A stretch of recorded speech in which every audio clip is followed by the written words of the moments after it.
Good afternoon, everyone, and welcome to the GigCon Summit for Self-Employed Professionals. My name is Carl Young.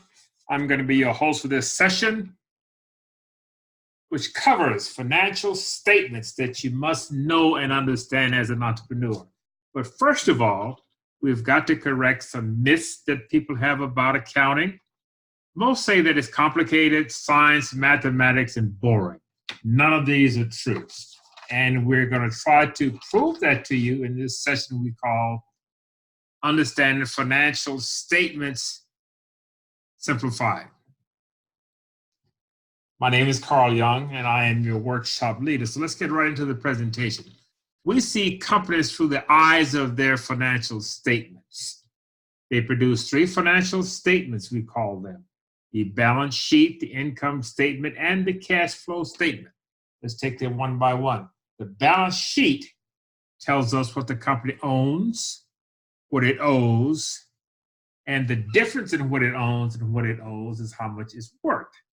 The income statement tells us the revenue that the company earns by producing goods and services to customers, minus the expenses that they incur to produce those goods and services. And the cash flow statement tells us the sources and uses of funds.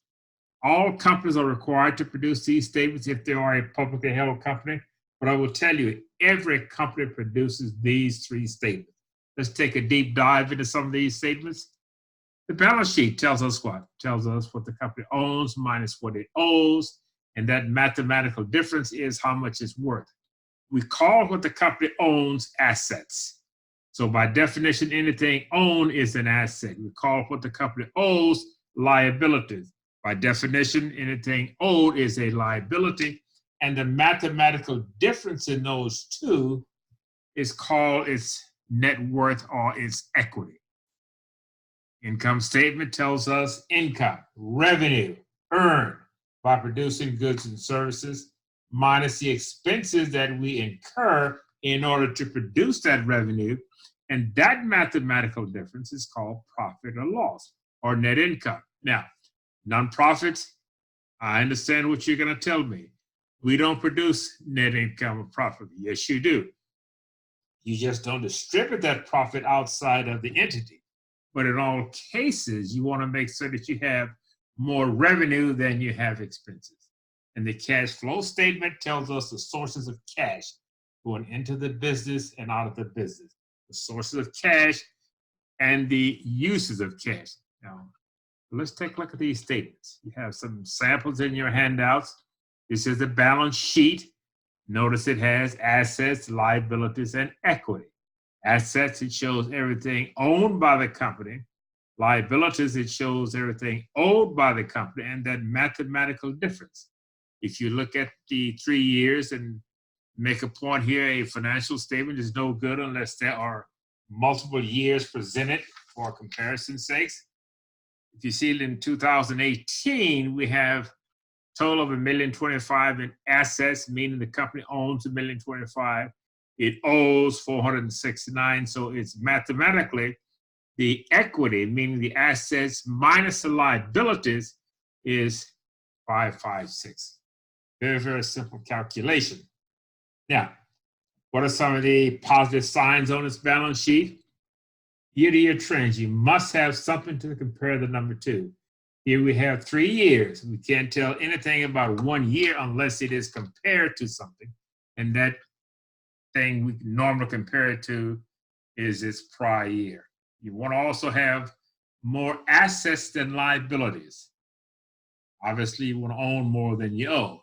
And if you have inventories, and I put this out here because if you have inventories, that is the real difficult area that we all have, all companies have.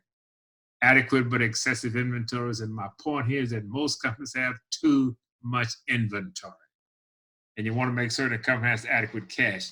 Companies thrive and survive on the ability to meet their obligations as they become due.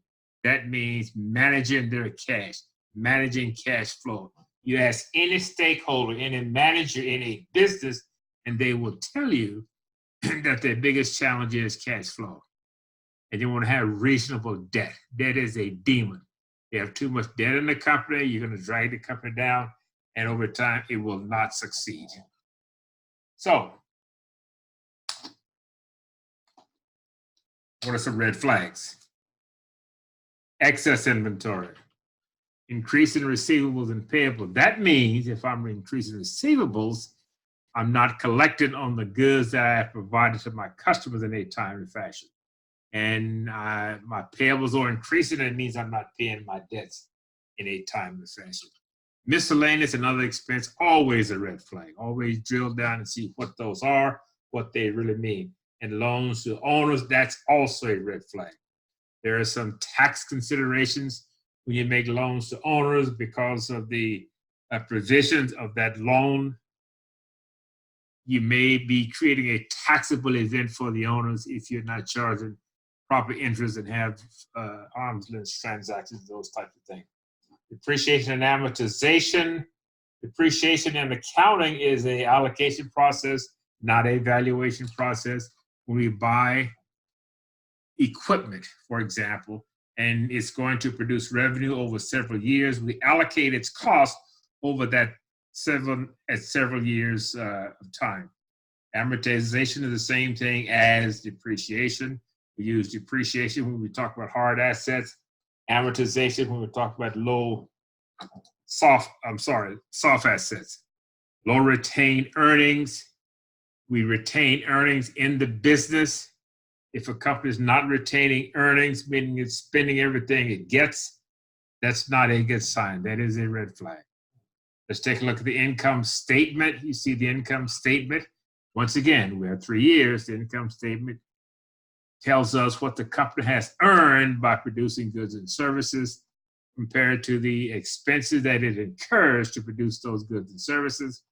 You see here we have 3 years, sales revenue, cost of goods, services, cost of goods sold. Those are the direct cost, which gives us the gross profit. Gross profit is also sometimes called contribution margin because it is the margin that contributes to the coverage of our overhead expenses. And those overhead expenses are the ones you see next. Selling, general, and administrative expenses, those are indirect costs. And then you take the gross margin minus the indirect cost, and we get this number that we call currently EBITDA, earnings before interest, depreciation, and amortization. Then we take interest expense. That's sometimes a one-time expense. It's not always there in the income statement, so we show it separately. We show depreciation and amortization separately because we may or may not have those items on any current income statement. That gives us earnings before tax. We take our taxes. These are estimated taxes at this point.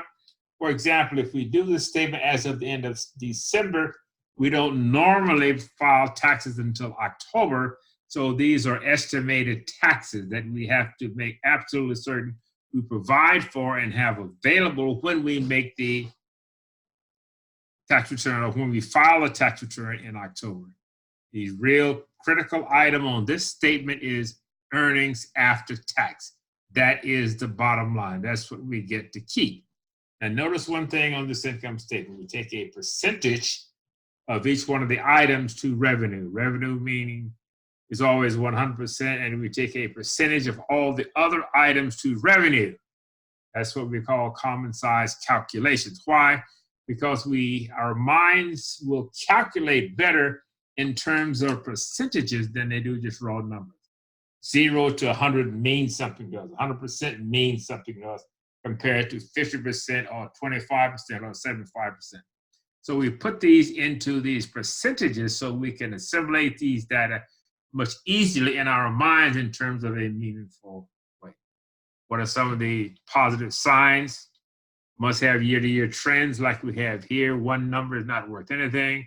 You want to make sure you have low cost of goods sold or services. You want to get more from less. You want to make certain your expenses are flat or decreasing. Limit interest expense. Once again, if you have lots of interest expense, that means you have lots of debt. That's not a good sign. And your earnings after tax is the key indicator. I've talked to lots of entrepreneurs, lots of startups, and they worry about their top line. They worry about how many sales they got. That's important for sure. But what's most important is how much you get to keep after you deduct your direct costs, after you deduct your indirect costs, depreciation, amortization, taxes, and interest. It is the bottom line number that we must always be looking for as opposed to the top line number. And I want to always make sure that I'm increasing my retained earnings. I always suggest entrepreneurs that they retain at least 6% in the business for a rainy day. That's if something goes wrong with the business, we have to restructure. We have to go down for a few months or years. We can always maintain ourselves because we have good retained earnings. So what are some of the red flags? No multiple years.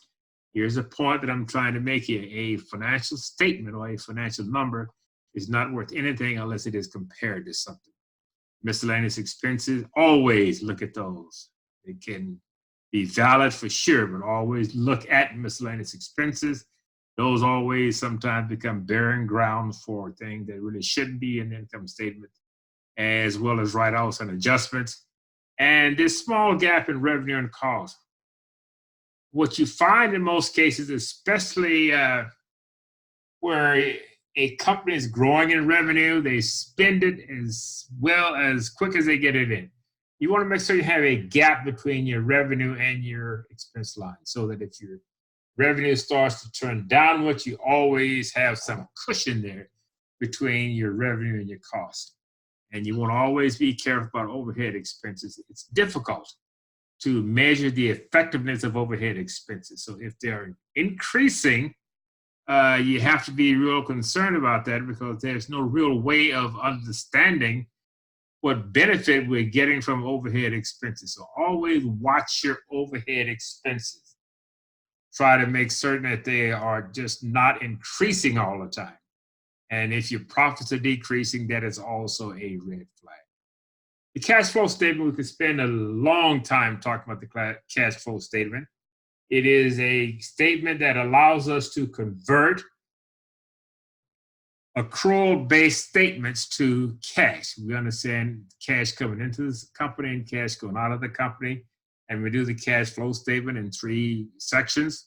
Cash from financing, when the owners infuse capital into the company as in a startup, when they invested products and equipment, and also from operations. When a company matures, you want to make certain that it is generating its cash from operations as opposed to having to continually rely on the owners infusing cash within the company. It also allows us to balance what we have on the balance sheet for cash. If you see that section down there where we show the net cash from operations of $18,000, and then we add that to the previous year's cash balance on the balance sheet, and it ends up being the new balance on the balance sheet of $160. It also produces free cash flow. Free cash flow is defined as the cash from operations minus what we spend for equipment. In this case, we generated $18,000 from operations and we didn't spend anything on equipment. So we have a free cash flow. That's simply the amount of cash we have free within the business to support sales and operations. What are some of the items this statement provides? Conversion of accrual to cash basis. I'm going to explain that on the next slide. And it shows us the cash sources and uses in 3 components, as I mentioned: operations, investment, and financing. And of course, the reconciliation to the balance sheet, free cash flow. Can't spend much time on the cash flow statement because it is a fairly complicated statement. And so it takes a while to understand the nuances of how all of the cash comes into the company and goes out of the company by using these conversions from accrual basis to cash basis. So what are we talking about here? There are 2 bases of accounting: cash basis and accrual basis. In the case of a cash basis, we record revenue when cash is received. We record expenses when cash is paid out. That's cash basis. Accrual basis, we record revenue when it is earned. When is it earned? It is earned when we provide goods and services to our customers in exchange for their commitment to pay us. That's called accounts receivables. And we record expenses as they occur. We may have an expense occur in a particular month that's a part of our income statement, but yet we have not paid for it and will not pay for it till a subsequent statement. So, how do we do this? Most companies operate on an accrual basis. Now, lots of small companies and even some fairly large companies operate on a cash basis. But more properly, companies more than likely will operate on an accrual basis, meaning as things occur, they will record them. Cash basis only when cash is received or cash spent. So you can see what happens. Let's take a cash base, for example. You could go 3 months before you develop the revenue. And meanwhile, you are putting out cash for labor, supplies, those type of things. So you would be recording those payments for labor, supplies, and whatever in those 3 or 4 months. And that will show you a big loss on your income statement. And then when you finally sent the bill out and got paid for it, in that month, you'd show a huge, huge profit. Well, we don't consider that to be a proper match of revenues and expenses. So it is for that reason that most companies will use an accrual basis of accounting. However, we say that we account on an accrual basis, but we manage on a cash basis. What does that mean? That means that the most important thing we do in business is to manage our cash. And cash flow is the most critical thing all entrepreneurs have to deal with in a business. Now, it all looks like this. This is the big picture. We take business transactions that involve dollars, we transform them through this accounting process, and that's where we create the balance sheet, the income statement, and the cash flow statement. Balance sheet, as we have learned, tells us assets, liabilities, and equity, otherwise what the company owns, minus what it owes equals its equity. Income statement tells us the revenue minus the expenses, and the cash flow statement tells us the sources and uses of its cash. Not complicated, it's very simple. There are only 6 transactions that a company engages itself in. It's invest funds into the business, or it borrows funds for investment in operations. It buys goods and services from others, usually on credit. If it buys goods, then it has to pay for those goods. And then it sells products and services to others, usually on credit. And if you sell products on credit, you have to collect. These are the 6 generic transactions. I don't care how large a company is. All of the transactions of a company will fit into one of these 6 categories. Show you again how simple it is. What do we say? Business, what it owns, minus what it owes equals its net worth. That's its assets minus its liabilities equals its equity. Same thing with the income statement. What it earns in income minus what it spends in expenses to generate that income equals its net income or profit. So revenue minus expenses equals net income or profit. Now, that's the same thing as you do in your own personal financial situation. What you own as a person minus what you owe equals a net worth. It's the same as in business. And the same thing with an income statement. Your checkbook is the same as an income statement. You make deposits in your checkbook, you write checks, and in the end, you get a checkbook balance. The same thing. You provide goods and services to your customers. You offset that with expenses in order to produce that, and then that difference is your profit or loss. It is very simple, folks, and I hope that we've made it simple for you in this presentation, because why do you need to know about financial statements? These financial statements show results of business activity. Think of it this way. You have all of these transactions from a business, and they have to be combined into something so you can look at a summary form or a composite form of your financial activity in order to manage your business. Same thing with your checking account. If the bank just sent you a list of all of your transactions, wouldn't be of much help to you, would they? But they take those transactions and they summarize them into a bank statement, and they send you that bank statement, and that allows you to better manage your account. Financial statements also help you to guide your business decisions. You make decisions based on the numbers in the business. And one of the real keys is, of course, cash flow. These three financial statements, if you are a public held company, they are required. However, most companies will produce these three statements. Why? Because it allows them, through these three statements, to be compared to other companies. So company A can be compared to company B because company A has the same financial statements as company B, prepared in the same fashion. And this is a commonly accepted practice by all. We talk about the term generally accepted accounting principles, and we say it's generally accepted accounting principles. Why? Because everybody generally accepts to do it this way. And if you are a publicly held company, you have to do it this way. But rest assured, everybody does it this way. And this is a roadmap to success as an entrepreneur in learning the financial statements. And hopefully this has been a very simple type of presentation for you to get you to have some basis of knowledge for understanding financial statements. If you need more information or more knowledge, let's say, contact me if you want more. You can see my website, join our mailing list. I have a YouTube channel. I'm going to offer a discount to all TKC clients of 30%, 35% with all my webinars, 50% on my products. You can see all of this on my website, www.cyoungconsulting.com.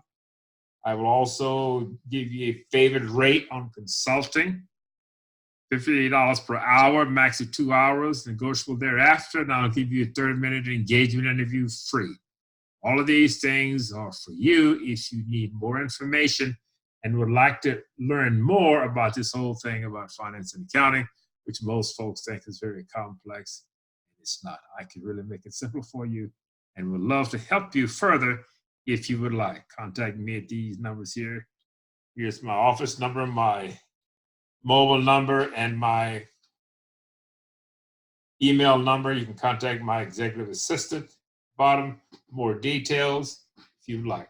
Thank you very, very much. It has been my pleasure to have presented this session to you. Hope you get something out of it. If not, let's talk about it, and I'll see if I can further amplify or further help you along the way of understanding financial statements, so specifically if you are a non-financial professional.